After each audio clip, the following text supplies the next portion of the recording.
আজি খেৰবাৰী গাঁও পাৰ্ট 2ৰ এটা মানে শিৱ মন্দিৰ আছে।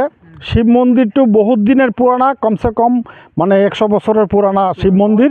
সেই শিৱ মন্দিৰটো বহুত জৰাজীৰ্ণ হয়ে আছে, কিন্তু কোনেও বহুতক মাতিছিল কামটো কৰি দিবাৰ কাৰণে, কোনেও কাম কৰা নাই। এতিয়া ৰাইজে মোক মাতিলে আজি কৈছে বোলে আমাৰ শিৱ মন্দিৰটো অলপ চাব, যদি পাৰে আপনি বনাই দিব আৰ কি। তাৰপিছত আমি আজি আহি চাইছোঁ শিৱ মন্দিৰটো একদম জৰাজীৰ্ণ, মানে জৰাজীৰ্ণ। তাৰপিছত আমি ৰাইজক কথা দিছোঁ, মানে ঠিক আছে আমি শিৱ মন্দিৰটো কালিৰ পৰা বনাই দিম। তো বনাই দিম মানে বিল্ডিং বনাই দিম, একদম মানে কংক্রিট করে RCC বনাই দিম। আর রাইজক আমি এইটুই কম বলে রাইজ যেন আমার মানে আমাক অলপ চায়, আর আমি রাইজের যিমান কাম আছে করে দিম। আর রাইজে যেতিয়া ইচ্ছা আমাক মাতিলে, রাতি 12টালৈকে মাতিলে আমাক পাব। আরও আমি যদি মানে আমি জিতার পিছত তার বাউণ্ডারিটোও বনাই দিম বুলি রাইজক আজি প্রতিশ্রুতি দি গেলোঁ। রাইজে এতিয়া মোক কি কয় ক'ব, মই যিখানি কথা কৈছোঁ সেইখানি মই কৰি দিম।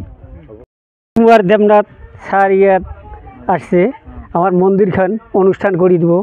আমার যেহেতু আমার ভোট, এই ভোটখিনি আমি তাক দিবার জন্য রেডি হয়ে আছো। আমার মন্দিরের কামটো কমপ্লিট করা লাগে স্যারর।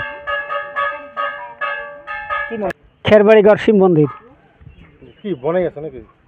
হ্যাঁ লাগিব, কামত লাগিব, কালিৰ পৰা কামত লাগিব। সুকুমার দেবনাথে ইলেকশন খেলিব, আপনি সহারি দিব না? হ্যাঁ সহারি দিম, সহারি দিম আমি রাইজে। হ্যাঁ আমার লোকাল ক্যান্ডিডেট, এটাক তো দিবই লাগিব।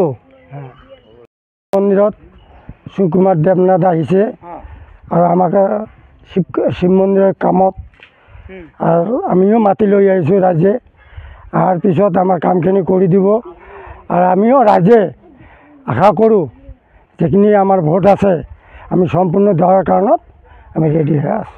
কি গ্ৰাম এটা? এইটো খেৰবাৰী গাঁও পাৰ্ট 2 বুলি কয়। হ্যাঁ।